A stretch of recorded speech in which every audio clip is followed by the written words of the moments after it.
All right. So I guess we'll introduce ourselves. We'll start this off. My name is John. We have Scott and we have Matt Haber here. And it's going to be our first episode in our podcast. Today we're going to try to discuss as best as we can pre-war and post-war cars of a certain generation, and will the younger generation be interested in this stuff? And because we're all young decades. We are, yeah. So I think we're all either. I'm 26. We're all under 30. We're all sub 30. I'm sub 30. So it matters. It matters. I think our opinion matters a little bit for our generation. And so let's start it off. I guess we can talk about our backgrounds a little bit, just briefly, and then we can go from there. So Matt, do you want to start off? Yeah, sure. So Matt, three of us met when we were in college through a mutual car enthusiast based club. SAE Baja. You can say that. Yeah, just kind of went from there, Baja. Well, I didn't really contribute all that much to Baja, so you guys did more than myself. But native of New York, as John alluded to, something of an old man, hence the Mercedes hat. Love the old stuff. Love the atypical enthusiast vehicles, and lover of the finer details of specs. But Scott, if you want to introduce yourself, and then we can keep going. I'm Scott. I am an engineer by trade. Met these guys in college doing SAE Baja stuff. I like Euro stuff, Land Rovers, BMWs, anything old and British. Things that aren't reliable. Yeah. Anything that can break, that can fix is better. Like dogs, cars, coffee. It's pretty much my life. Pretty straightforward there. I think it's interesting how you introduced yourself as a Euro car enthusiast, because when I first met you, you were far from the sorts. Far from that, yeah. But I've seen the light since I went to WRX. Yeah, well, we all do. And a Honda. I should have kept that EM1. That was worth money now. I've had a few Hondas now. More Hondas than I have, which is zero. Now so I guess, I'll introduce myself. I went to Union College, went to school for engineering, don't do it now professionally, but have dabbled in many different things. Many car related, many not, but pretty much afflicted with this problem, which is car enthusiasm, which seems to reach far and wide. So we decided to make a podcast out of this, and here we are now. So let's go and just dive right into this and talk about the discussion I think that we've been contemplating for a bit, which is whether Gen Zs will like pre-war and post-war cars. So how about Matt, the resident 90-year-old here? Yeah. Actually start us off, and we can go from there.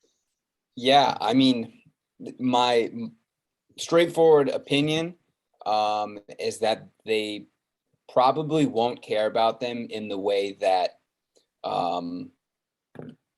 my grandfather or myself care about them and remind them of their younger days.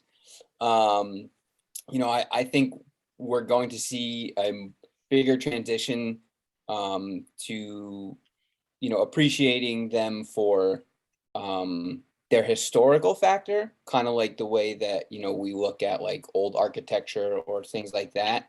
But, like today, I believe it was, General Motors came out and said that they're going to have an all electric fleet by 2025. So, these, Brutus 24-liter Rolls-Royce engine powered, crazy hot rods, basically, the hypercars from 100 years ago are going to be almost priced out. I know that we've seen some of the introduction of the older bespoke Bentleys and Rolls Royces being turned into EVs, which personally absolutely thrills me. I'm so glad to see that that's finally entering the market. What a great spin on the old vehicles that essentially again are just becoming absolute dinosaurs and priced out in Well, I think arena. they're the right cars to turn into an EV, right? That too. They're that they're dead simple. Yep. You don't have to integrate with a bunch of ECUs. Like I'm wearing a Series 1 Land Rover shirt, and if you take that or like an old Willys, it is the right base for an EV. They don't weigh anything, so you can add batteries to them and not ruin the performance. Yeah. They come apart with screws. They're body on frame. You can lift the whole body off, put a battery tray in the middle of it. Like there's a company in the Philippines with the stainless steel Willys. You can do basically whatever to the old cars because they're so simple. Yeah. So the simplicity is in. definitely a good factor for the viability of that. Ultimately, we'll find out. But I just don't think I don't know if the excitement of the vehicle as a whole is there for Gen Z like it would have been for the people who are driving the market for these older cars so crazy, right? So like the 60s and 70s muscle cars are so hot right now because the people who are buying them are like, oh, I remember when I bought this car for $800 and I worked all summer for it, kind of thing. But you're not really seeing, maybe I'm out of touch, but I'm not really seeing a lot of, younger than myself, people who are like, oh yeah, I'm saving up for, a C10, or I'm saving up for a Saab 9000 or something like that. To counter that point, I mean, do Take you it away. think that there's 2 points that I really want to touch on here that I think were really good. But the first being, you think there might not ever be a resurgence the way that vinyl records were or mechanical watches were, especially once like electric cars become the majority as opposed to the minority. Do you think that people will be like, well, cars are so good nowadays, for ourselves 15 years in the future, cars are so good, I can go 500 miles on a charge and, it costs nothing, but, there's nothing that stirs me, these cars are so quick. But we're starting to see that with manual transmissions and in small quantities and resurgence of 80s cars and different styles. Yeah. And fashion comes in and out, but maybe pre-war cars or even 1950s cars are reaching too far down the line. It's like us trying to use big like past vinyl records, like what is the big gramophones as like speakers. No one's playing in the clubs with a gramophone now. People That's different. Going a little far, but I mean, vinyl records were pretty much extinct until Urban Outfitters decided to put it back into fashion. So do you think that maybe tube amps have never gone in a style? If you want to go down the audiophile route, like the old simple will always be popular. I think that's why the 30s cars might not catch back on once their base dies out. I mean, they're really complicated. Nothing was standardized until the 50s, post-war, really. Before that, it was incredibly complicated engineering, lots of cable-driven things, gear levers outside of the car, chain-driven stuff. I mean, you start to not see that a standard too, layout. I think the 50s is when you start to get relatable. And so a kid who grows up in high school and has a Jeep or something else American from the 90s, they could buy a 50s car and know how to drive it outside of they'd have to learn how to use a choke, but you know how to use a choke if you have ever ridden a dirt bike or used a snowblower. And there's a point to that, right? Because you can't go to 600 grocers and everything's hydraulically operated. There's definitely a line to that nice gamut. And then I guess on that note, the whole luxury car thing in terms of EV conversions, I know Scott and you and I had talked about this years ago about EV conversions, and I think it was I'm such a fan. Unless you're I am too, but I also feel genuinely special. I felt like they almost targeted the wrong cars, right? At first, people were doing, you find something like a VW Bug, or like even people going 356 Porsche or old 911s at the time when they were not $1 trillion. Yeah. But I mean, all the attributes of what an EV is good at, like being silent and being very smooth, and but drawbacks of adding a lot of weight, like don't they all fall into old Bentleys and Rolls Royces that we're starting to see a little bit now? And SUVs. SUVs, there you go. I mean, it's 60s Bronco or K5 is vastly improved by an electric engine. Yeah. Like they're so crude and have no sound deadening. So the way you don't have firewall or like vibration is swap an EV into it. Yeah. I think Ford and GM are actually figuring that out and making great motors. I don't think other OEMs are even paying attention to that segment. Was it Ford or GM, or did they both have? They both have them now. Okay. They both have them. Yeah, that's gonna be fascinating, especially with that old Americana stuff as we go into the future. But it will be interesting. I mean, in terms of if people really want like the sound and the visceralness of like an internal combustion engine, like Yeah. we're obviously gonna have to look into renewables. Carbs are gonna die. So Yeah. eventually you throw fuel injection on it or you EV swap it. I mean, no one our age knows how to tune a carb unless you're one of our particular friends from college. Yeah. You definitely knew how to tune a carb. But I mean, yeah, they're finicky and they're terrible. And we don't do that now. We plug a laptop into OBD2 and set everything through that. And it's way easier. Yeah. Kind of tying back to what you were alluding to or asking about earlier, John. You know, if we will see a resurgence or even a continuation of appreciation for those quote, you know, old vehicles.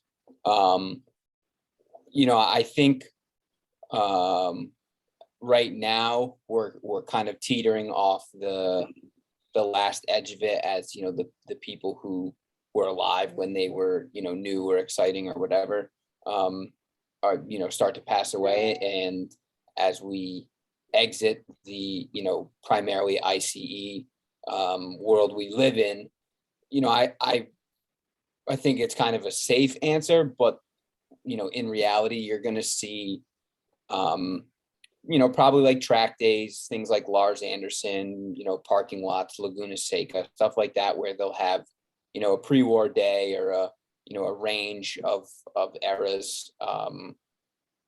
Probably going to be, you know, a lot of collection, you know, cars showing up. People who have had these in their family or in their car collection for a long time. And I think you'll probably see a little bit of, you know, like the traditional kind of California hot rods that have been modernized already. So, you know, something like a 32 Ford pickup that already has like a small block in it or something like that. You know, so aesthetically it's period, but mechanically it's, you know, probably not, or it's been modernized in some fashion. As far as the EVs go, you know, I think you hit the nail on the head that this kind of silent, heavy mentality is perfect. Scott, maybe you could speak to it on the engineering side. An EV swap and like a K5 Blazer, the first thing that comes to my mind is like lifted on, you know, 40s and like a, you know, choppy big block kind of noise. Yeah. I can't imagine that the driving dynamics with a battery would be at all confidence inspiring, because it would be instant torque and you're like 8 feet off the ground. Well, one, a big block is basically instant torque. It makes all the power. The red line's like $4,000. Two, I think the driving dynamics are not going to be the most annoying part of it. I think if anything, it's going to be smoother and less tractor-like. I think you're going to have other noises coming through that are really annoying. Like it's going to squeak, it's going to rattle. Those are going to be problems. But the higher end rest of mod shops will figure that out. You just did it in your garage, you're probably going to have noises that you didn't know existed because the big block covered everything up. Even like anything with solid axles is noisy and miserable. Yeah. G-Wagons, for example. But it won't be a tin can. Like if you ride in a K5 or a Bronco or an any Defender, actually, they just shake and every panel makes noise because the engine is shaking. So you at least take that out of it. It just be a lot of suspension noise and annoying. I think the driving dynamics would just be better solely because it's smooth. Yeah. And EVs, if you guys have ever driven them, even if they have 900 horsepower, they're only as fast as you give them power. So it's a little different than a really high horsepower ICE car where you have the clutch has to be really heavy when you have something with a ton of power. The trans has to get clunkier when you give it tons of power because it's got to be super beefy. Your diff's going to whine because it has to be super beefy. That stuff can go away because you can limit power really easily in an EV like torque. You can limit torque in an EV really easily. Yeah. And it's still going to feel smooth. And if you only ever give it 200 horsepower out of your 900 horsepower car, giving a Taycan 200 horsepower and a Leaf 200 horsepower, they'll feel the exact same. Yeah. When they take off and accelerate. Yeah, but then you just Like have to it's start just having not relatable. you have to start having a longer and longer throttle pedal because I mean you can't fit 900 horsepower on the same distance as what like a Leaf would be, you know. Yeah, but that's you have so much common. finer control. Yeah. Than you That do makes with sense. a big block, especially like a car with a big block where and secondaries open and it's like whoa. Yeah, but that's You not know? to like look over. I Like- mean, internal combustion engine cars has come very far since the big block was around. I mean, Yeah, but I mean, if we're talking daily about drivability of 60s, 700 70s cars, horsepower. even a nice Restomod is still going to be clunky. Like Yeah, if you have a nice Bronco Restomod, it's still only springs. It's still got big solid axles, yeah, and you're still putting your power through that. And with an EV where you have control over your torque in a finer way, Yeah. it's a little bit easier to just peacefully put the power through stuff with less clunkiness. yeah. And like with an EV swap, if you put two motors in the back, you have essentially a locked diff without needing a super clunky like 50s, 60s, 70s limited slip like a True Track or a Detroit. Like those are loud and annoying. An EV wouldn't do that. Yeah. Yeah. How many people do you think would be even converting them to EVs though in the future? I mean, this depends on. Oh, a That was lot. going to be my next point, particularly going back to where we started with the older cars. Like, it's going to be so, such a small percentage. You know, maybe I'm wrong. Frankly, I hope I'm wrong. I think you're wrong. I just love. I think it's love going to the be a older vehicles high like that. percentage of older cars getting swapped. As infrastructure moves into EVs, it's going to become convenient. And as EVs get sent to junkyards and batteries, you can get battery packs like used. Like already Tesla battery packs have come down way in price. So you see Since Tesla we looked swaps at in EV. so much. Yeah. Tesla since- swaps, since whatever. We've been in Yeah. college when we were Yeah. messing around making theoretical builds in our head with EVs. That Yeah. Tesla batteries are really expensive.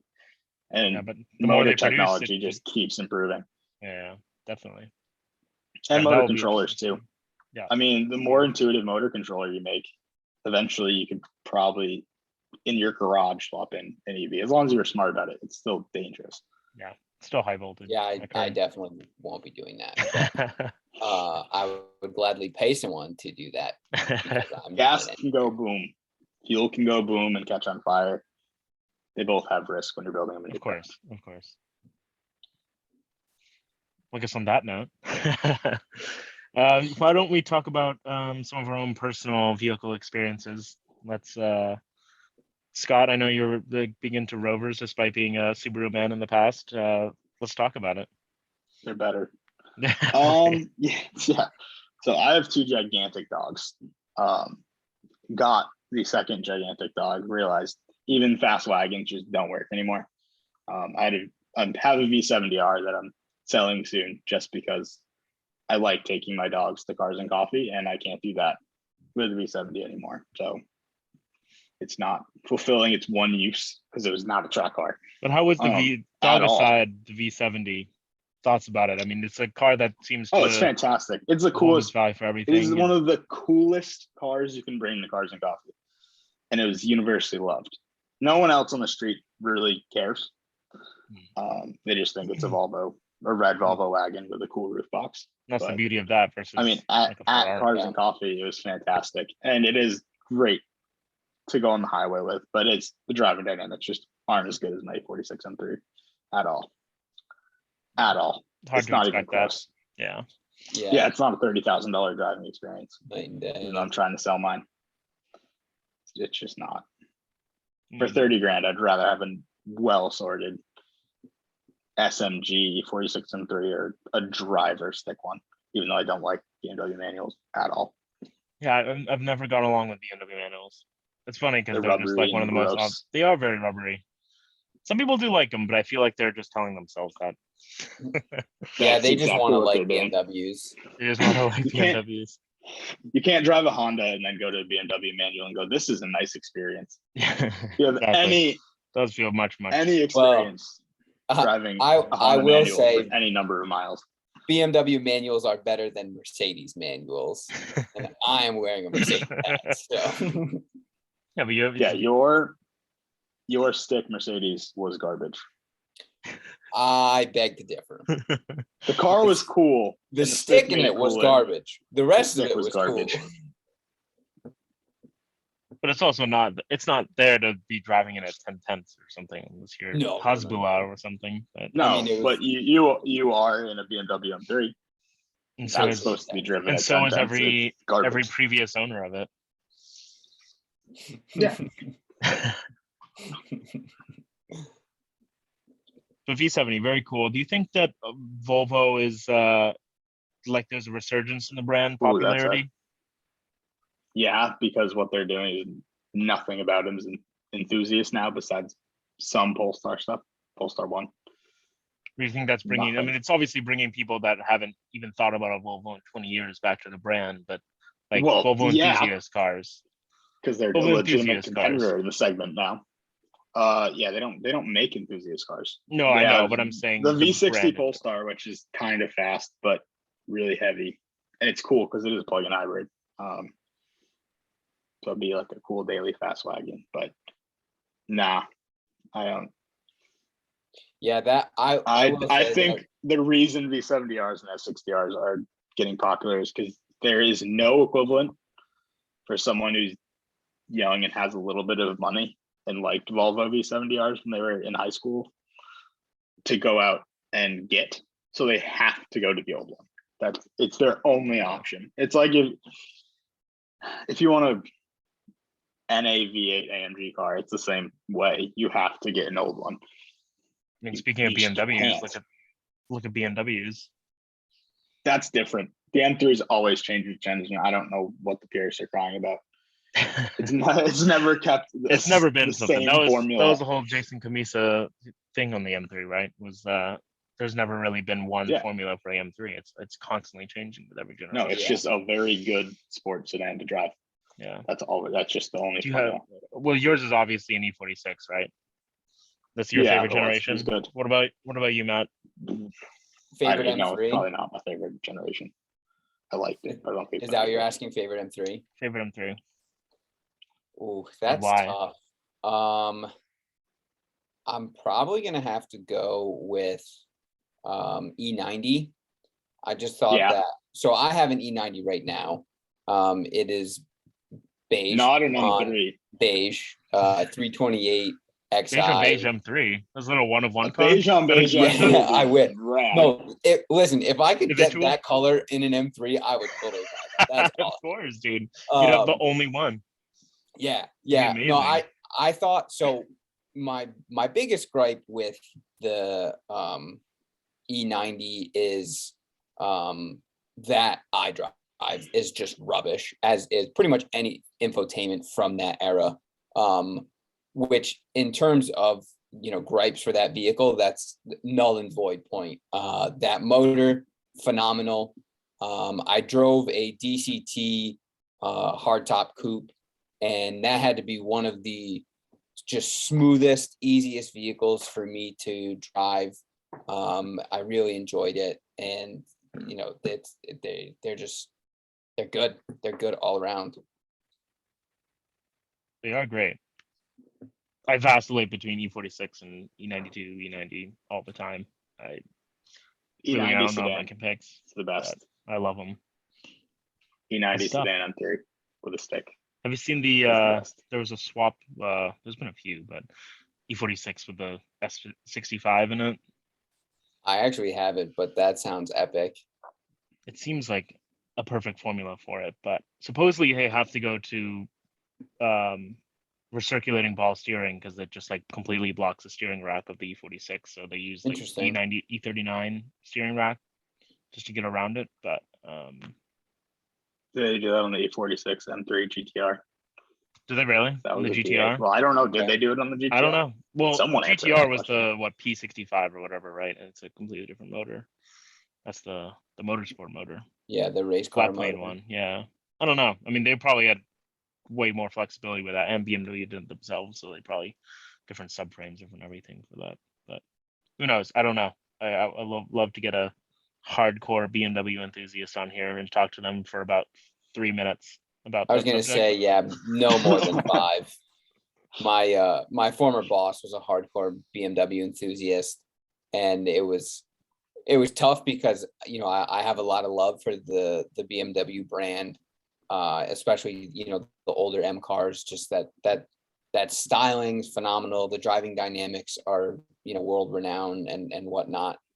As soon as I brought up a different brand, or even like something that was remotely close to a flaw, he just like shut down. And it's like, you are a grown man defending a brand that you don't even work for. It was it was a little frustrating. I mean, why isn't he selling BMWs? I feel like he would be much better at that, right?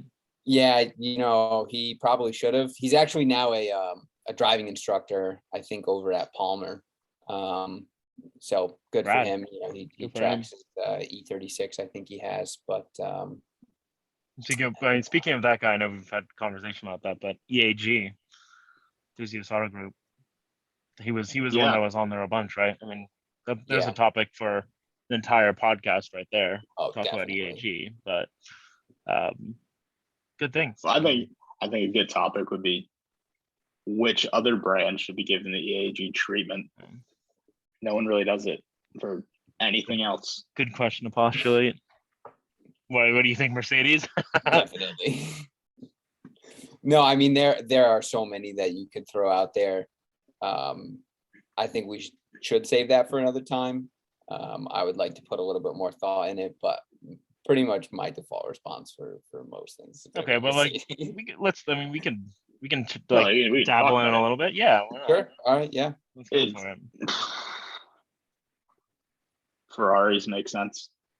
But I'm Yes, curious do. the Benzes, because like you can't say any. I mean, they've made so many vehicles. Would there be No. a specific kind? I mean, EAG is almost all M cars. Yeah.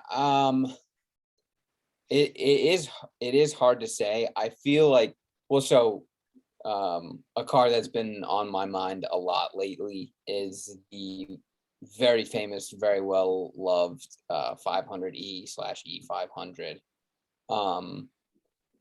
And I don't want to say a common, but a relatively common alternate to a 500e is taking a 400e or a E420 and putting wider front and rear fenders. And if you wanted, you could swap a motor from a variety of other Mercedeses that It had just needs that. to be M119, right?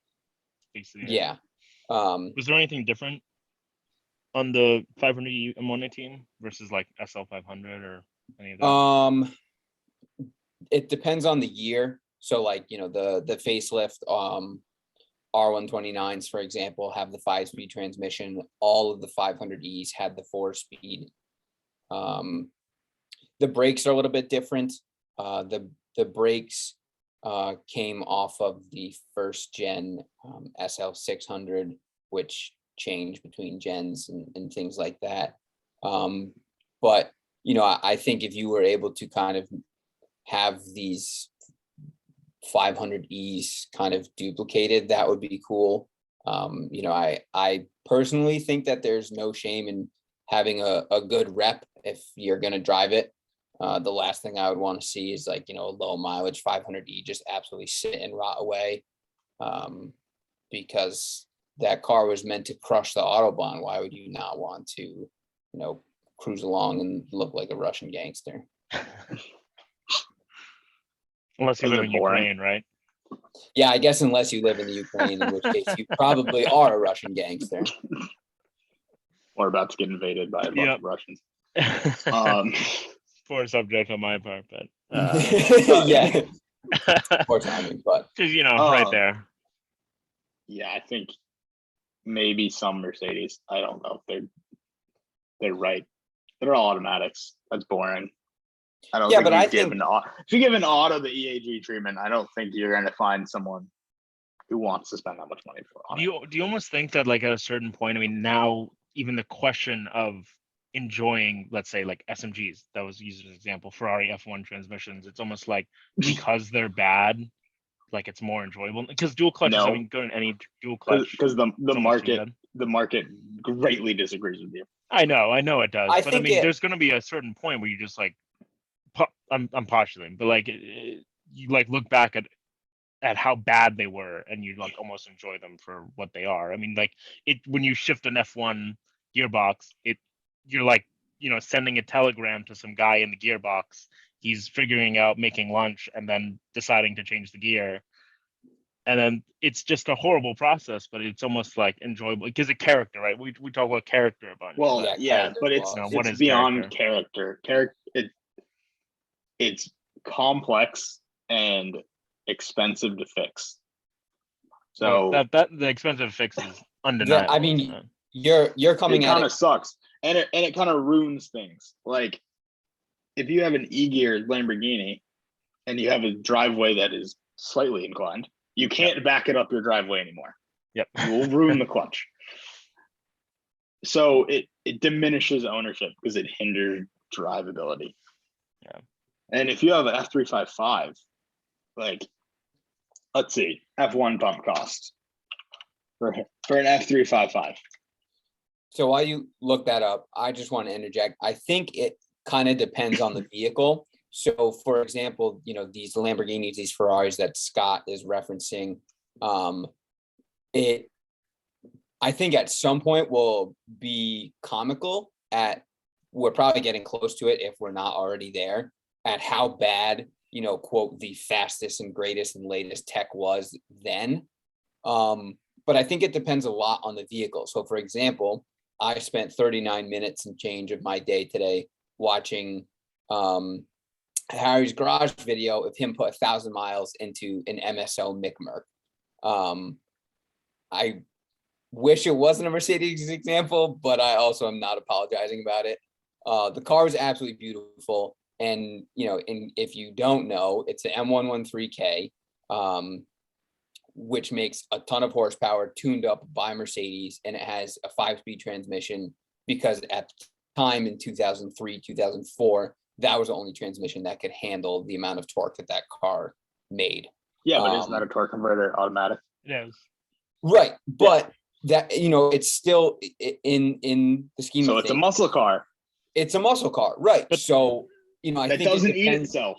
I think it depends on the So type that's of car. different. So for example, that's, you know, a very expensive, very pretty German muscle car that has a clunky transmission because it's, you know, 20 years old, but it fits the demeanor of that vehicle. Whereas, you know, the Ferraris and the Lamborghinis with, you know, the E-gear and whatnot, it's a tough dichotomy because 20 years ago, that was the coolest, the fastest, the most expensive option, and you had to have it if you wanted to be, you know, top dog.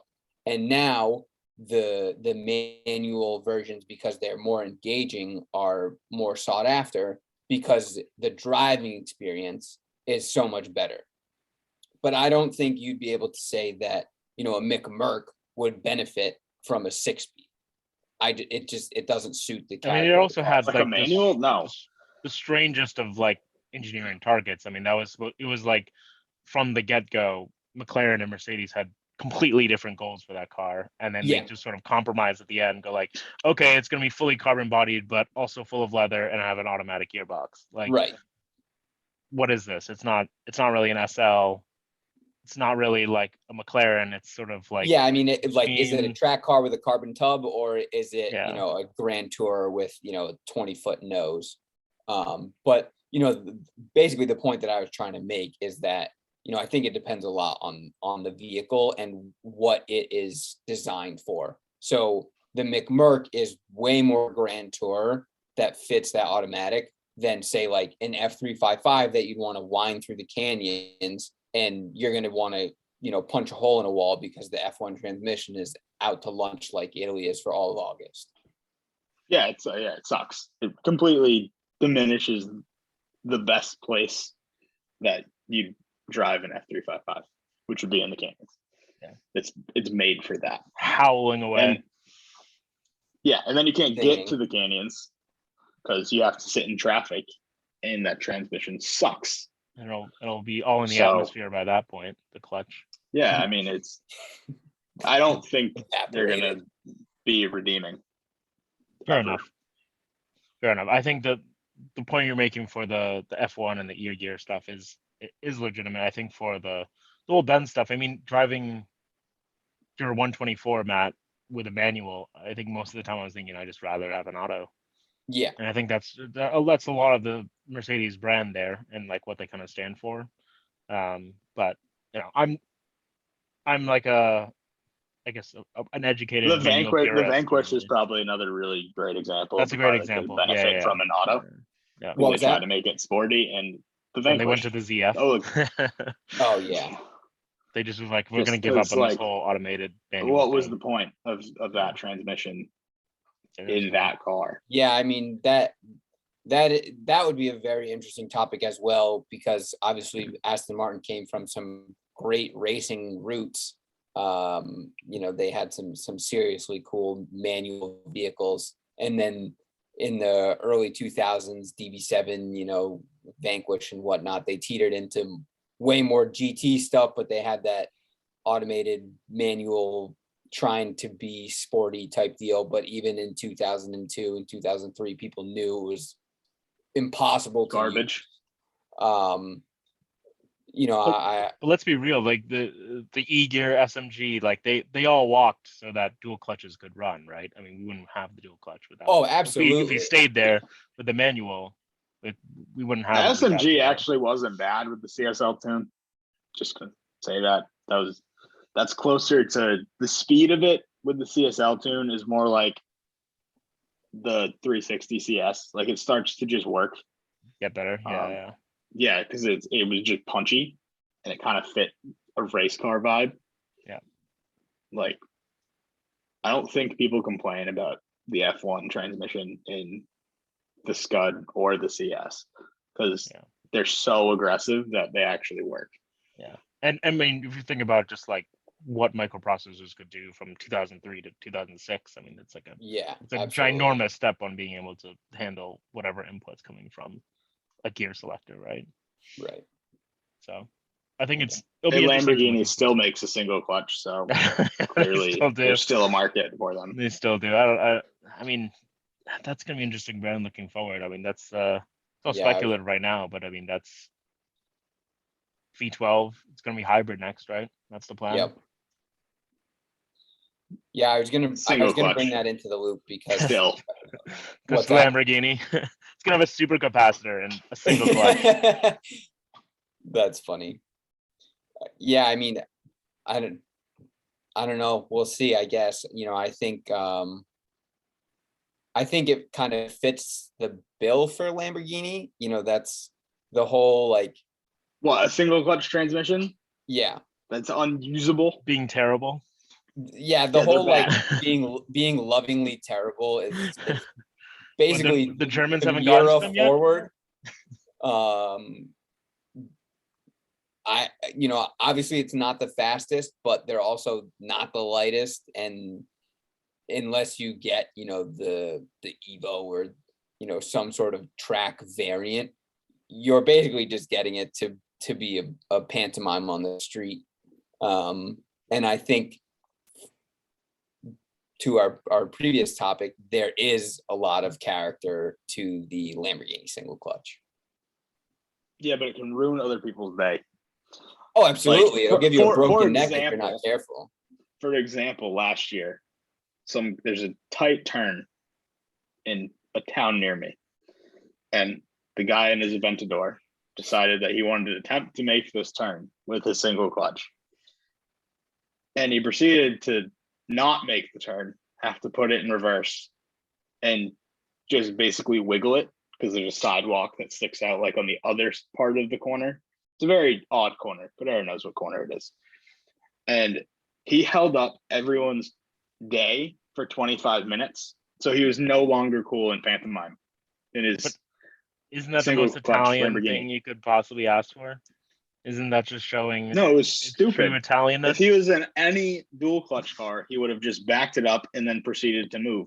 Instead, he fried his clutch and couldn't do anything because if he hit it, it went and then he hit it again and it went.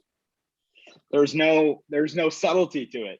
There we go. So no, if you perfectly can't Italian. use your car, it's pointless and stupid. If it's Okay. hindering you, it's pointless. No, and and I see where you're coming from. That's a very pragmatic view at it. Again, driver mod, if he had just made that turn from the beginning like a normal person, I don't know about you, but I still would have been like, oh my God, look, it's a Lamborghini. Maybe I'm just 5 on the inside. And yeah, that's exactly what fanboy. everyone would have thought had he made the turn. Right, but you could insert any car. It could be a 600 grosser. It could be Saddam Hussein in the 600 grosser. If he held up traffic for 25 minutes, he'd be like, all right, let's figure it out, please. Yeah, it just isn't cool. I think being And a it might big work on part a of racetrack, Lamborghini but ownership. I'm gonna be Aventadors on the- don't get driven on racetracks. I'm gonna They be just the other don't. end. No, they don't. I mean, it's actually interesting. They're like between the two of the cars, you would think the Aventador meant basically to drive on Rodeo Drive or down Miami at 20 miles an hour. That should be the car with the dual clutch, right? I mean, it's part of the Volkswagen group. They have it. Yeah, Yeah. but I mean, They have a dual clutch for the. I mean, the Veyron's dual clutch is like over. they don't have a dual clutch. I'm pretty sure another company has a dual clutch. Well, that yes. uses it. But I mean, it's been purchased by the group. Yeah. It's in circulation.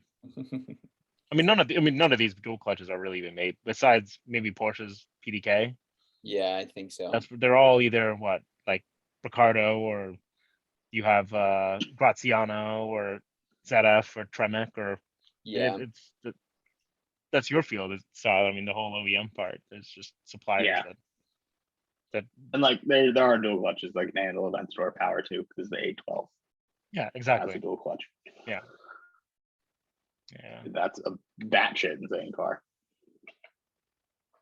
Yeah, I mean, I don't have any drive time behind either of them, but I think honestly, one of my favorite like Top Gear references is, Clarkson arguing about, the Ferrari going around a corner, or, the Porsche going around a corner 0.003 of a second faster. It's like, okay, yeah, you can say that you drive the A12 that has a dual clutch and it has, 100 more horsepower than the Aventador. But ultimately, it's like, first of all, you're still in a supercar, hypercar, whatever you want to call it at this point, that, less than 1% of the world has access to. And how often are you really going to be testing those capabilities unless you're at, that drag strip in Switzerland where, people go do burnouts and Koenigsegg's and things like that? Well, yeah, but the guy in the Ferrari could have made the right-hand turn at the end of the day. And that's really what matters. Scott's just salty he got stuck in traffic. for Yeah, 25 he's just hours. mad. That's what it is. He was just trying to get to Cars and Coffee and get his coffee.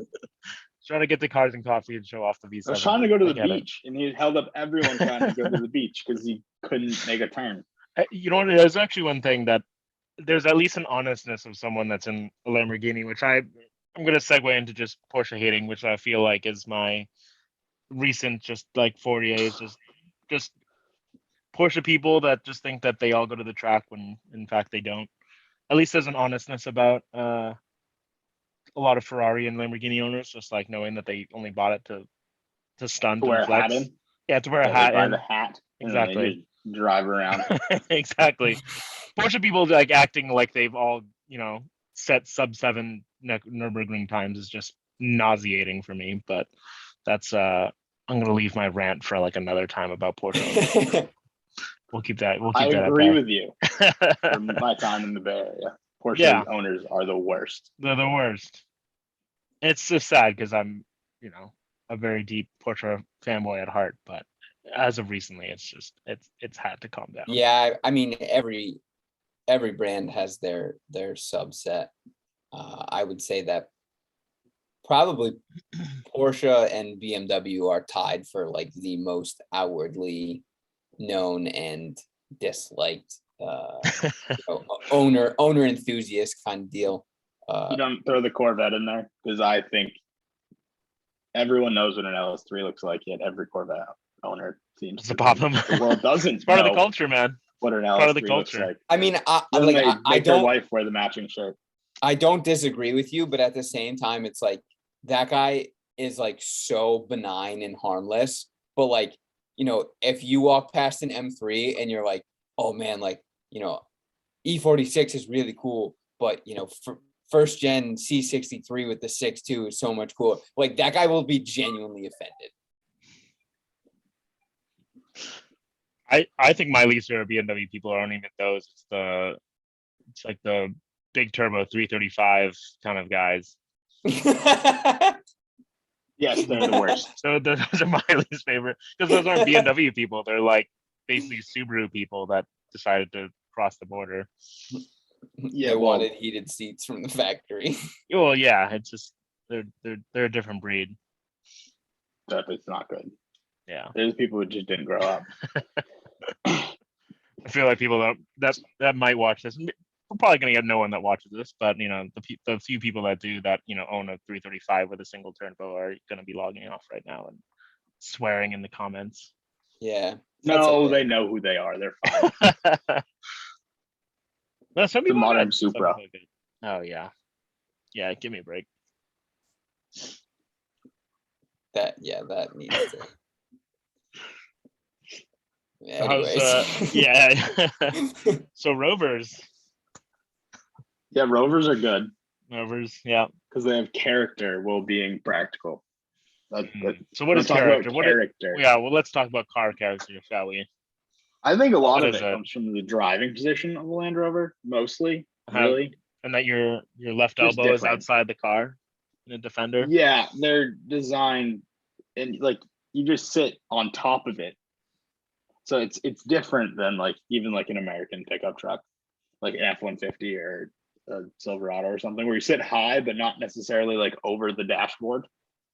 Like if you're Yeah. short like me and you sit in an F-150, you don't see over the dashboard. You just see the dashboard. It's not meant for people like us, like me. But yeah. And a Land let's Rover, divulge just you into sit this on more. top of it, and your Yeah. head is like inside the top of the window. So Yeah. it just feels different. The driving sense. position is so commanding. It's awesome, and they can fit places because they weren't designed in America, which is nice. So like that right hand turn, the Land Rovers can just do it. You see it. Yeah. It all Is comes that- is In that an good design? F-150, it's a pain. Is that good design then? Yeah, it is. That's good design. It's the people that screw it together did a bad job. Its design is brilliant, Yeah. Execution except wasn't for the there, but sunroofs and the idea was there. it was built in the Midlands in Solihull and got ruined by that. It's like it never rained. Actually, my discovery too had so many leaks. It's like they didn't know that it rained in other in like parts of the world. and getting built in the rainiest country in the entire world. It had no Literally. influence on them. I think it It's was never built had in a rubber California. seal. It's all because they Solihull built, built- must be it's 'cause the they built it California inside. They're of like, England. oh yeah, we're inside. There's no water. What are you talking about? That Off-road that's car. probably it. Never needs to see it. Yeah. I think car character is such a weird term, because it's just like sometimes use it to define something that's just like intentionally bad or just like poor design, but also can mean good design and could be a whole lot of Yeah, things. and It's I no, mean, it's I'm hard to currently define. shopping for another car. I need to get another SUV. My V60, I have a V6 cross country. It doesn't work for the current situation, so I need another big car. And as smart as it would be to go get a Land Cruiser or a GX or anything made by Toyota, and none of me wants to do that because I look at them and just get fantastically bored. They're pretty boring. I'm not gonna lie. Yeah, they're just dreary. Even like the most built hardcore rock crawler of a Land Cruiser still looks boring compared to any Land Rover or Jeep Wrangler, and Jeeps are terrible. So But that leaves is it only the Land Rover. terribleness though? I mean, like the styling is subjective. I No, mean, my GX is it's far no, from a it's good it's looking the thing, driving but position and the fact that they don't seem to believe in plastic clips. That's what sells me on it. I love G wagons too, but the market on G wagons is insane right now because for some reason, everyone decided that a 2002 G500 needs to be worth $50,000. yeah, with like ridiculous. 150,000 miles. Yeah, well, more than that. I Give or saw take, yeah. a 03 G55 recently with 190,000 miles listed for 56. So not even a supercharged Right. G55 Yeah. listed for 56. So I like the G wagon. I don't like it that much. Yeah, Coder, I think you made a good point. You know, that it is very interesting because some things that are seen as flaws or are outright flaws are considered character, but then there are also, you know, unique aspects that, you know, add value or are unique to a brand that, you know, that's a positive character trait.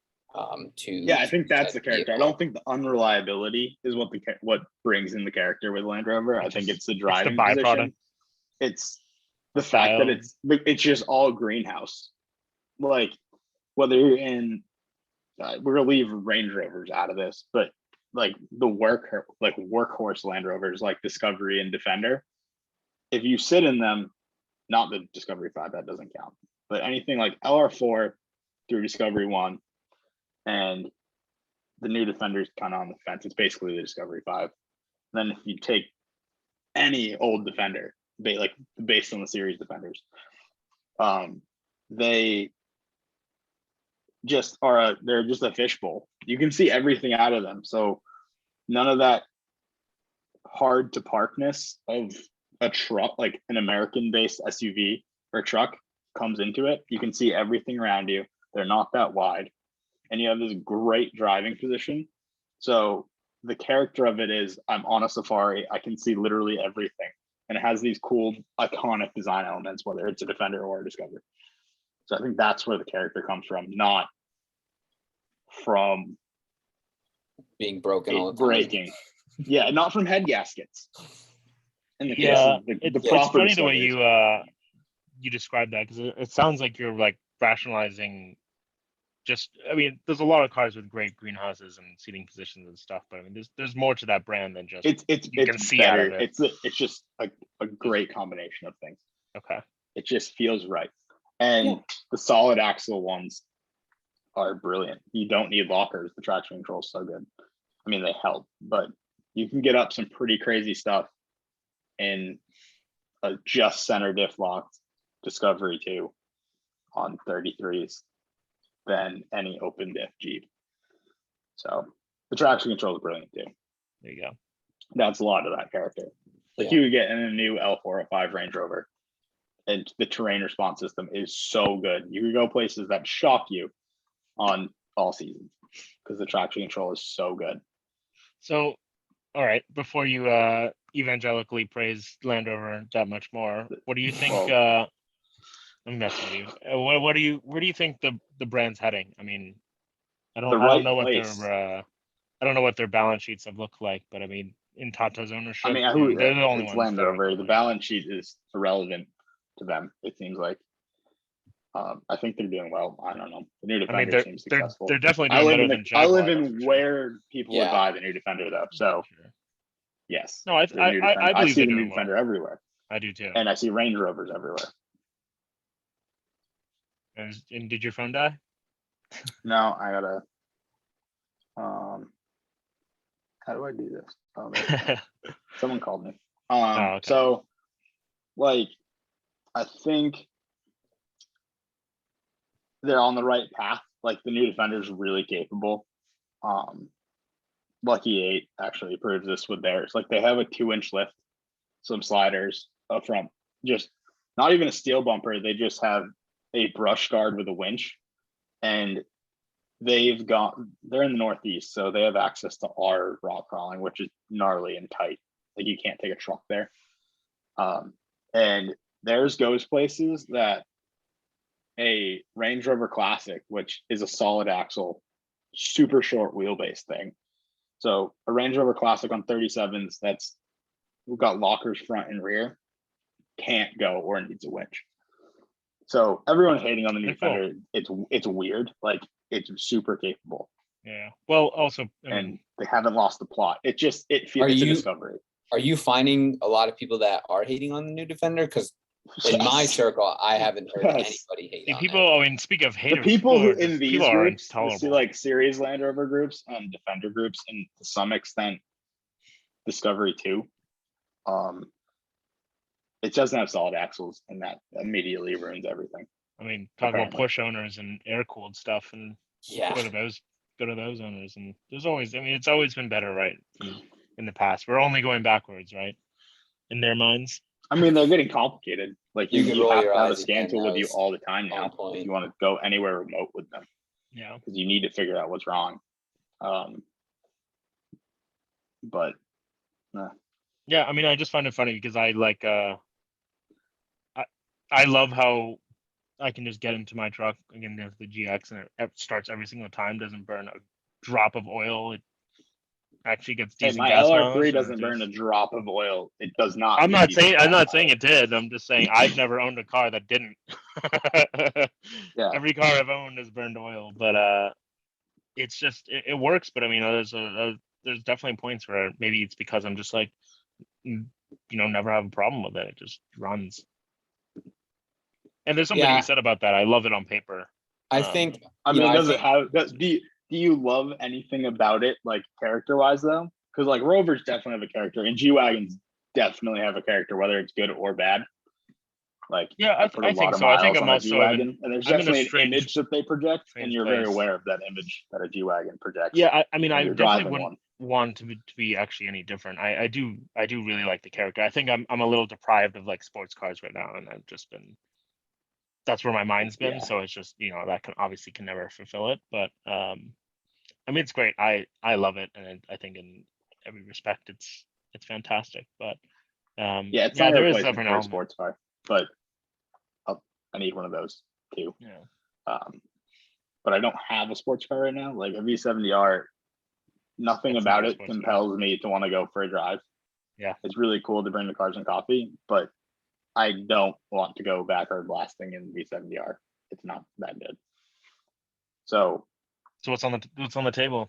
I mean, I know we've talked about it, but tell everyone else. I don't know. Corvette, maybe. Yeah, I want something that the roof comes off of. If it's for the weekend. Why would I want it to have a roof? I don't know.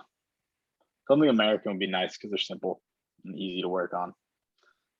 Like a Corvette's not all American. I mean, Corvettes are, yes, but I mean, what are you gonna get? Like a what American thing's difficult? I mean, I had a Mustang and that was stupid because it has dual overhead cams and the engine doesn't fit. But no, there's a lot of there's definitely a lot of American cars there. What American sports car is difficult to work on? Not sports cars. I'm talking American cars in general. Oh yeah, you're gonna go. It's really stupid. Some like old, you get a Dodge Cataras and shit. Take off a fender to change the battery. That's dumb. Getting a lot. But American sports cars are pretty easy. Fair enough. I mean, I love the amount of room. It's not an Audi V8. We have to First-gen Vipers scabs all over your hands. Pretty rad. First-gen Vipers. Yeah. Viper is actually such an interesting thing because it's okay. Actually, this was a topic that was postulating earlier, and I think is should have every bit of attention lathered on it. But it always seems like the cars that don't sell well when they're new. Obviously, it's not all of them, but Not the most. often but a lot of them end up holding and becoming appreciated later down. I mean, it's more looking back in retrospect and going like, wow, one of the characterizing factors was like they didn't sell well. You know, E30 M3s, Lexus It LFAs. kind of goes both Fucking- ways because the C4 Corvette sold very well and everyone hates it. Yeah, that's true. Yeah.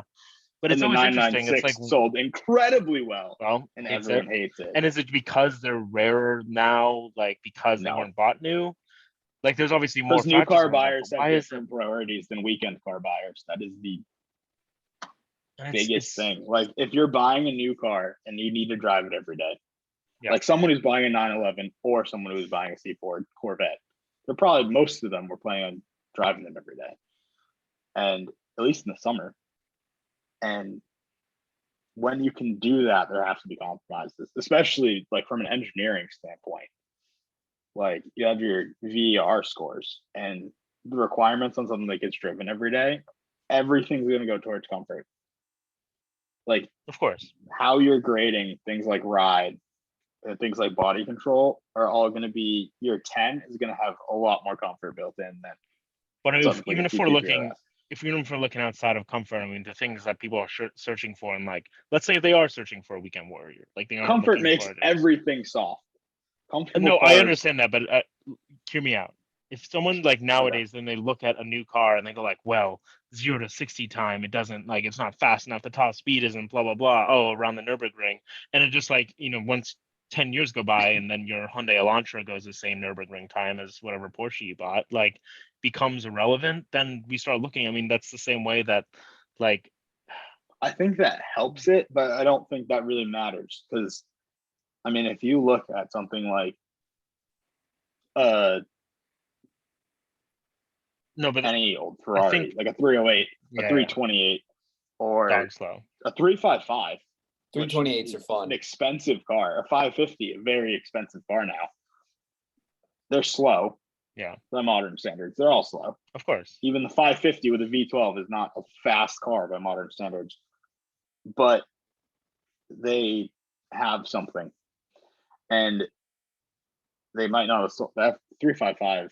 They didn't actually sell that many of, and the 550, it's the same way. Like not with a stick.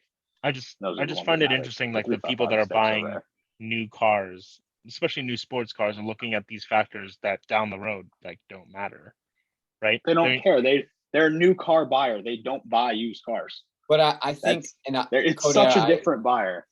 I agree with You what you're understand what I'm saying. saying, Matt? Haber works Yeah, in it's- sales. He can talk to it. I think honestly, and I don't know how this would be penetrated or conveyed, but it's almost like top down. Manufacturers are creating and designing and building and producing these cars that someone who wants a weekend car is like, okay, well, I am afraid of purchasing a vehicle that is fun to drive but out of warranty, because if I only drive it 2, 3, 6,000 miles a year and something goes wrong, I don't want to foot the bill for that. So that only leaves them so many options. And the new market is so restricted, and I think that that's kind of where you come into this whirlpool where you find people like ourselves, where you have the enthusiast who appreciates the new vehicle. Kodera, I know you can attest to that. And then you have somebody like Scott who is going to die in the back of a Land Rover because he just absolutely loves the old and the Well, simple. yeah, And you it's have also someone enthusiasts you have that don't someone necessarily by name. like myself, where I would love to get a late 90s, early 2000s Mercedes, which in my opinion is a great period for them, because it was pre hydraulic suspension and pre electronic and hydraulic hard top convertibles, tremendously advanced parts for the time, but also incredibly expensive to maintain. And that leaves you this weird market where you're going to find people who are going to gravitate towards a C4 because you get the majority of an experience for a fraction of the cost. As a or new something. buyer, you're talking about someone who bought a C4 new instead of a 10-year-old awesome Mercedes at the time, right? Well, I think it comes down to both, right? So the guy who bought a C4 new bought the C4 new because he didn't want to spend the money on a Porsche, while also looking or at the Ferrari. the guy Could who have got buys, a Colombo V12 Ferrari for probably similar money to a brand new C4 Corvette, but he didn't do that because he didn't want to run a Ferrari. Imagine that. yeah, No, what a time to be alive but that was. it's true. Like I have some mechanical ability, so I would rather have the interesting thing. So I could actually, I'm shopping for an SUV. I could go get a new SUV. Like even if I was that's probably not gonna get Toyota, but if I was gonna get Toyota, I could go get a new 4Runner in warranty, or I could get a really well built 100 series Land Cruiser for 10 grand less. It's still expensive, but one of them is out of warranty. I'm okay wrenching on that one. I'm gonna buy that one at 30 grand. I would like and to it's the point same out way. though, that It's the same way. Like if you can go get a new Defender for 50, or if you're a Land Rover enthusiast, you can go to a company like Revel who does Rest Mod Discoveries and spend 40 grand and get a mint like built motor, perfect Discovery. That if you know how to wrench on Disco 2, why would you not take that for 20 grand less? Like, and see, those people are people usually do the ones that. they go for. You go for the used car at the moment. I mean, Yeah, it's I just think like they we go look for at the things best now. used car they can get. I mean, that's how I buy cars. I go, okay, this is what I want. I'm gonna buy literally the best one I can afford, even if it's close to the price of the new equivalent. I want that particular one. Yeah, no, I get it. right. It's always interesting though. I mean, if you were looking at new car investments, I hate that term, but investments of like, Why would you invest in a new if car? you- That's the dumbest thing I've ever heard. well, no, but I mean, if Unless you bought you can invest in allocations. That's different. well, no, but I mean, if you bought an LFA for 400 grand back in 2009 or something, I'm Yeah, using you that would as an make money. example. You would have made money on it. Obviously, it's not all. I mean, most new cars. It's a different market. Like no one. Yeah, and I'm speaking more on this ultra high end. Just, I mean, 288 GTOs. Yeah. Thinking about cars that really just did not sell well in its time, and now they'll look back on and like, what, E30 M3s. I mean, we're going to go to that part of the market as well. Prairie GT. But Prairie GTs, went for yeah. below MSRP McLaren too. F1s. People couldn't fucking sell those. They sold way less than they expected to, and now they're all NAS worth 25 Defenders. Mintos. Yeah, man. I mean, so Couldn't move them. What is Four it GTs about from that? Is 05, it the because best they're sports just supercar low? ever. Like, I know it's more than that. I mean, I know there's No, they're much more compromised, significance, and but they're compromised. And at the time, they were shocking. Like an LFA was a $400,000 Toyota, which is ridiculous. Therefore, it didn't get bought.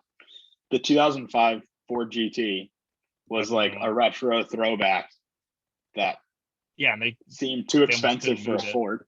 Yeah, they still had. I mean, they still had Ford GTs that were sitting around for years after Well, yeah. they were new. And then the Carrera GT was way too expensive for a Porsche. It was 600 grand for a new Porsche, which had never been done. Well, besides GT1s and wild stuff like that. Yeah, but there's like 5 of them. That's different. There's like 962s. Come on. Carrera GTs. So what do you mean 962 Koenigs? It's a little different. And the Carrera GT wasn't a racing car.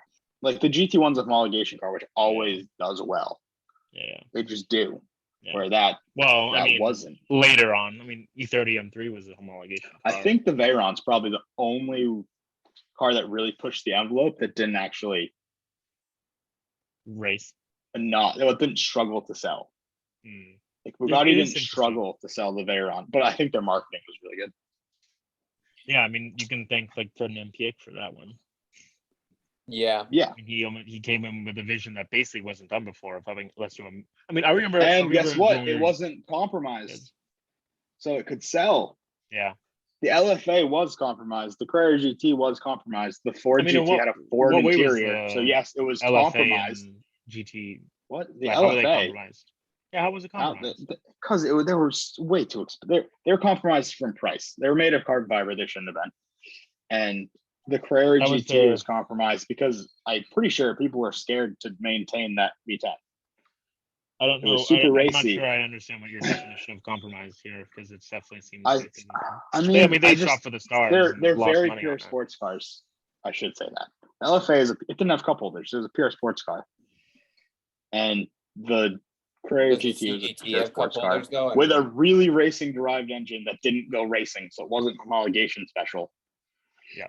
So you almost it had think the that ideas the like that. 959 scary part of, oh my god, it's going to be really expensive to maintain because they're the same They are. buyer. Someone who wanted a 959 is the extension is a Carrera GT buyer by the time that came out.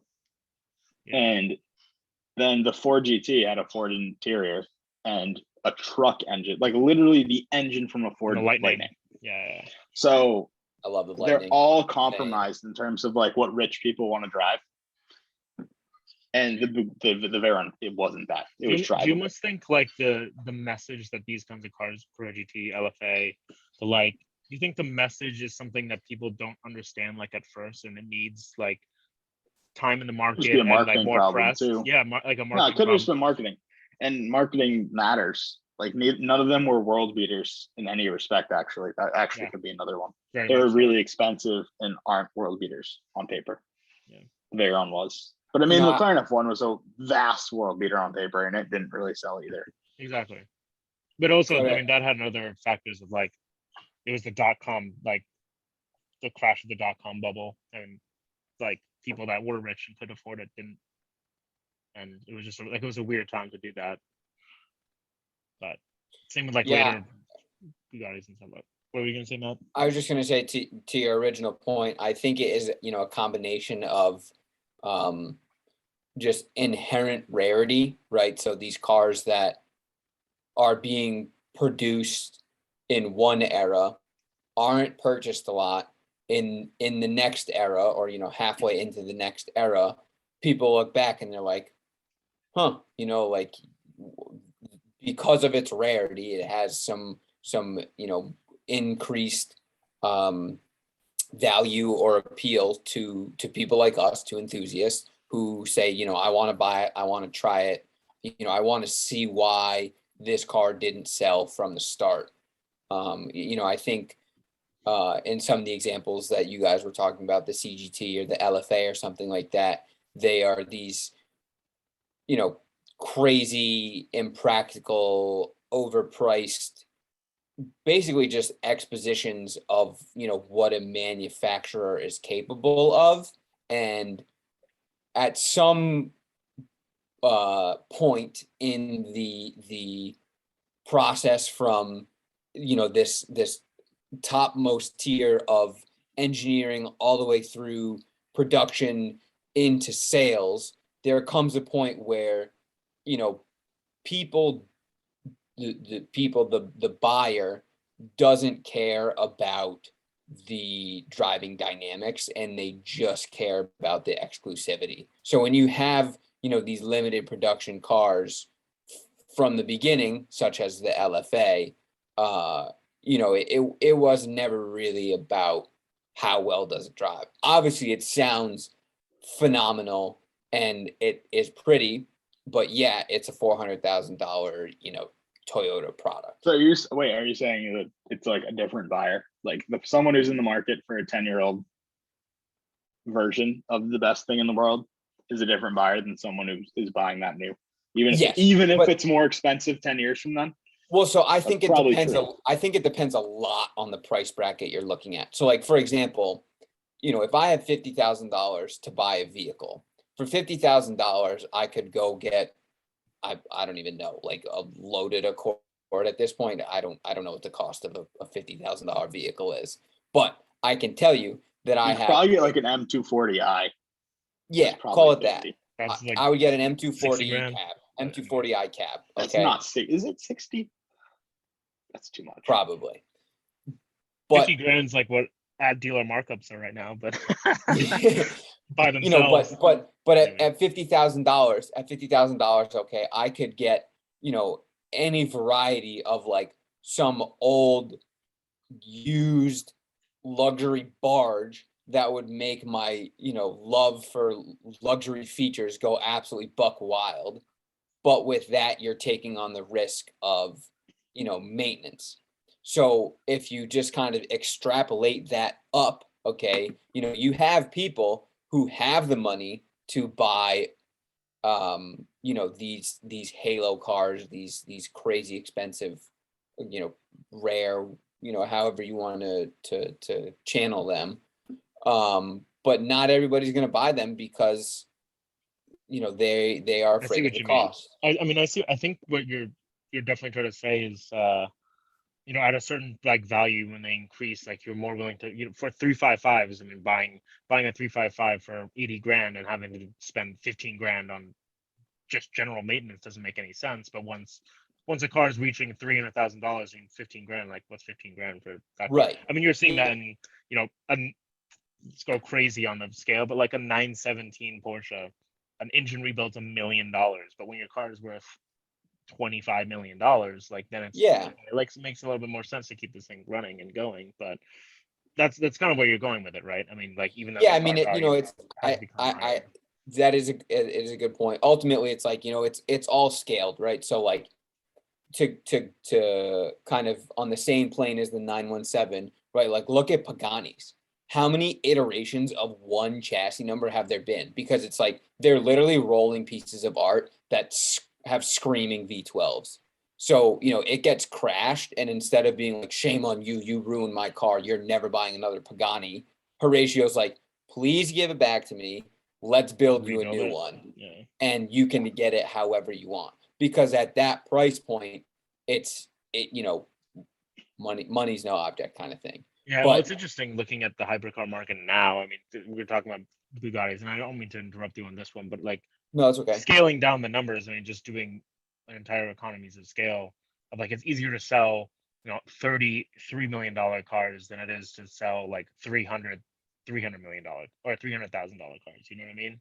Right, Like absolutely. at that market bracket, like they're all buying the same thing. Anyway, someone that has a Senna has a P1, they're just gonna buy whatever. Oh, whatever, new McLaren hypercar, let's go for it.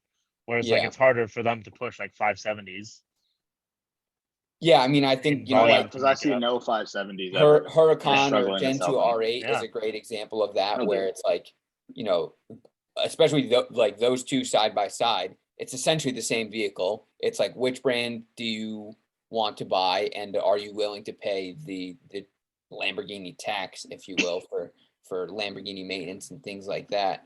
But you know, I think you could scale that down to the bottom, and Affordable sports cars. I mean, there's like right, yeah, you 3 could, of you know, them. you could look at someone who's like, okay, well, you know, I would love an E90 M3, but I personally am very afraid to do rod bearings, and I can't afford an M3 that has had the rod bearings done. So let me look at, you know, a really clean E36 IS, or let me find a, you know, decently sorted higher mileage E46 or something like that. And you know, that's when you really, at that point, that's when you get into the individual purchaser, someone like Scott, who's like, okay, I am mechanically inclined. I'm more willing to get the older vehicle that I know that I can take care of. Someone like myself, I am not mechanically inclined, and frankly, I don't get a lot of enjoyment from turning wrenches. I would I rather don't enjoy buy. it. I would You rather do it buy. and save your money. I would rather Depending on buy the a service vehicle line. that, Audi, you know, I don't have to work on, or if I know it's going to need work, I factor in, you know, a buffer of, okay, this car is going to cost X amount of dollars per year to maintain on average, give or take, if you will. Yeah.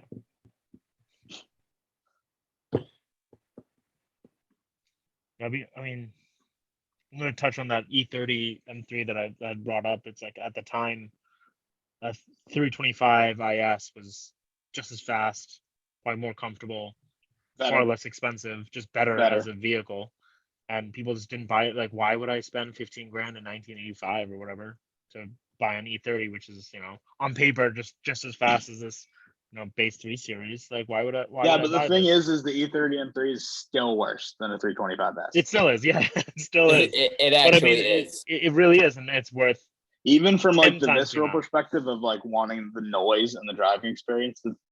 One of my friends had a 325 IS in high school, and it was so fantastic.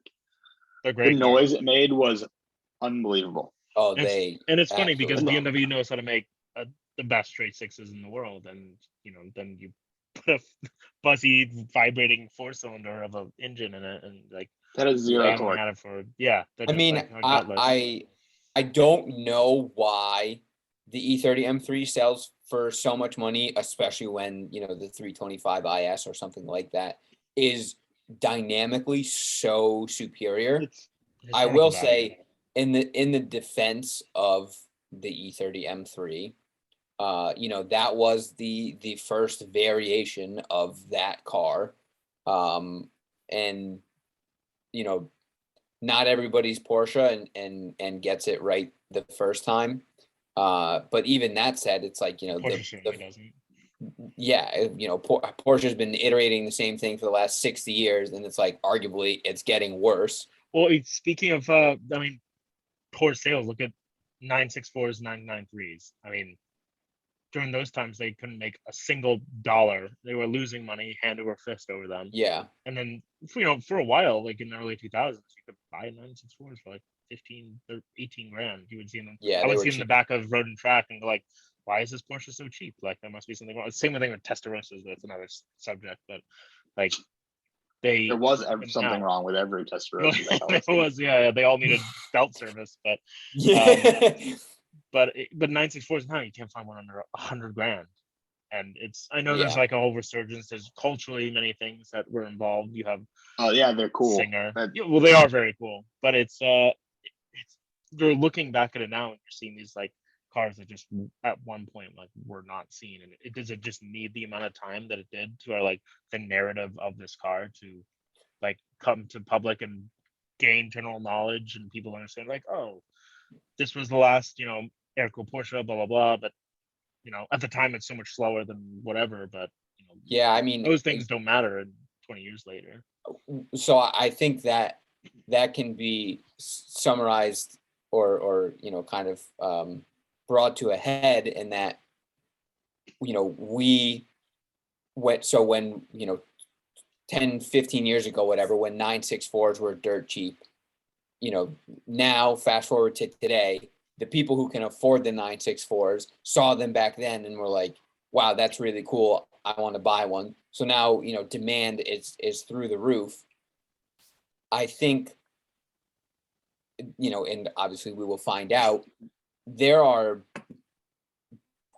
a quickly diminishing amount of vehicles that are being produced today that excite me, and I think that's really what's going to dictate this next generation. So talking about Gen Z not liking old cars, but we like these quote young timer vehicles, stuff from the late 80s, early 90s, or excuse me, the 90s, early 2000s, things like the that. mid 2000s was the greatest period. Yeah, I mean, like I had a book that I got at the Scholastic Book Fair when I was in like third grade, and on one page was a gray over red F430 Spider, and on the next page was a McMurk, and on the page after that was an LP. And it's like, to me, those are like three of the coolest cars absolutely ever. Okay. Yeah, but can you separate yourself from the nostalgia of it? Like No. Well, so I you think just can't do that. I think that is The Scholastic Book Fairs are responsible for current Ford GT prices. with all the posters and stuff that they had. Yeah, and like LP Mercies and stuff. It's people in their 30s and 40s who have money now. Do you see the point that I'm making though? I don't see a whole lot of like these enthusiast or unique vehicles that are really going to kind of carry on. No, I mean they've definitely democratized it though, because like if you want a Lamborghini, like if you're in high school now or middle school and you want a Lamborghini, you will be able to afford a Huracan because there are literally so many of them. there are Like many. there are so There many are a Porsche lot. 911 GT3s now compared to 996 and 997 generation. 40% There are of all so many 911 sales. Huracans. There are so many 458s through F8s. Like everyone's juiced their production numbers. So I think that could help with enthusiasm amongst Gen Z if we go back to the Bring it back. initial down. question, Yeah. right? I mean, there's so much volume now that stuff's going to be democratized. Like there's just so many Huracans. So moral of the story is buy a bunch of 458s, EV swap them, profit off Don't the EV Gen swap Zs. them. Please don't. Don't even swap the 458. Please don't do that one. But I know what you're coming from, and I think that there's inevitably going to have these poster cars that when we were in high school or college that a 5-year-old was looking at on Yeah. Top Gear or YouTube or Daily Driven or some form of media, and now they got their first like big job, and now they can afford one. Well, So it's like I don't that's only mean gonna go up. to But cut you yeah, off, I'll go for but it. you know, I think inherently, right, car enthusiasm, we the people, car enthusiasts, are inherently irrational, right? So it's like, you know, buying a 15-year-old Ferrari because that's the car that you had on your wall as a kid is, you know, that's like kind of the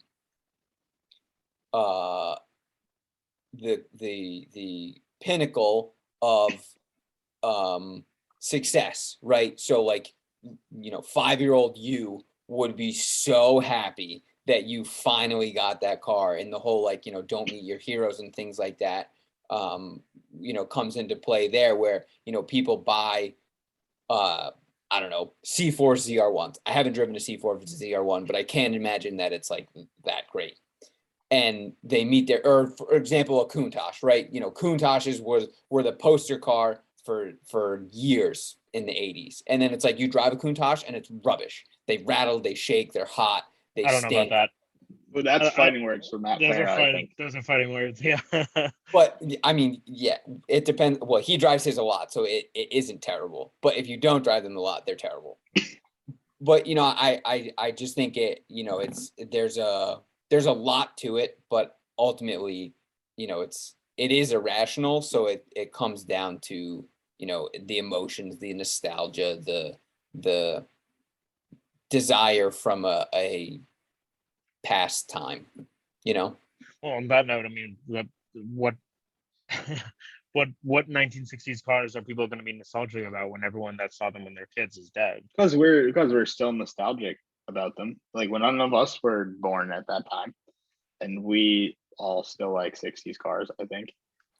I mean, like they have a style that doesn't go away.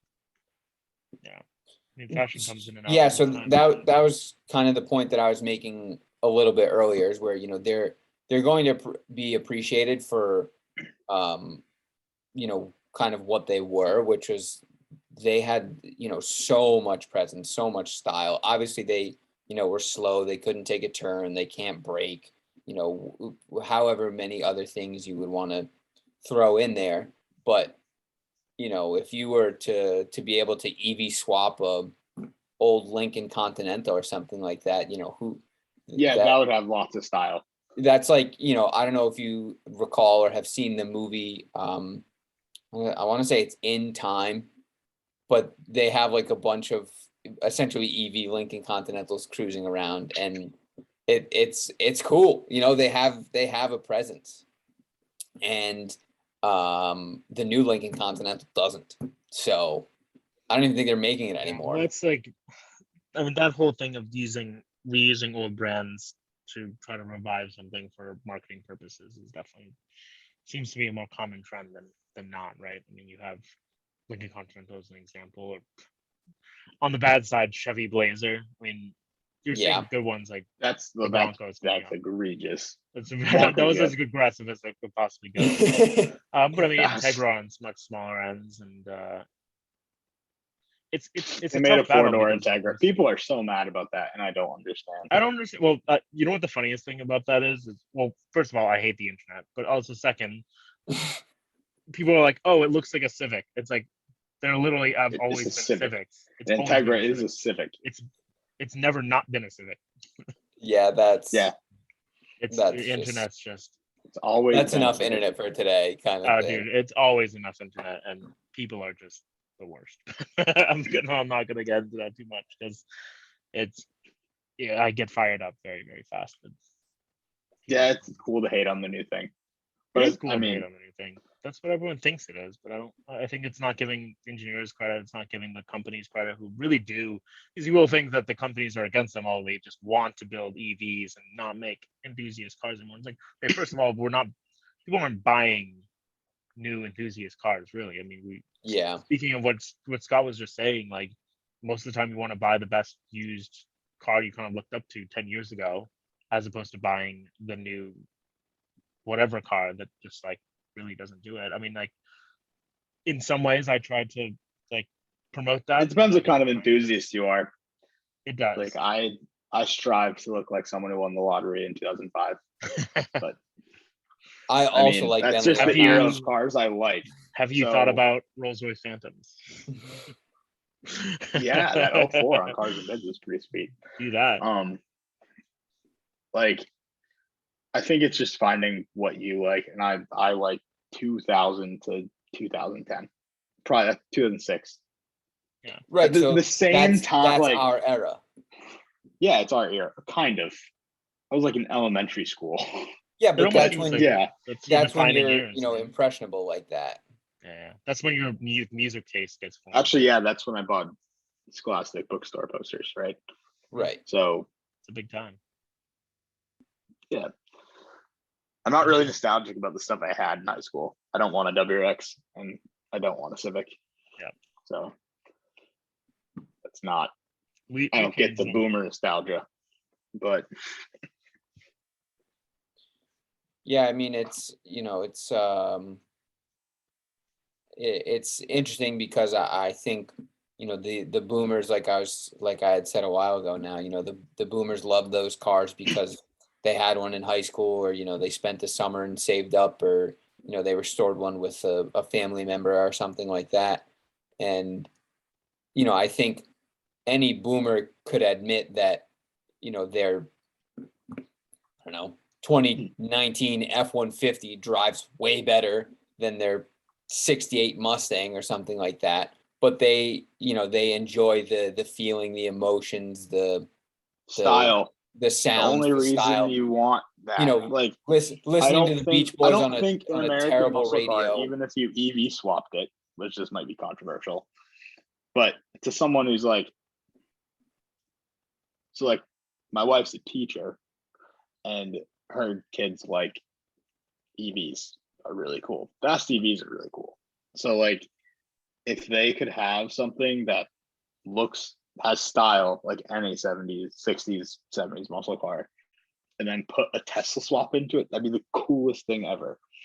So I think that generation is going to come up into EV swapping old stuff, because I appreciate old Very stuff possible. because of the style.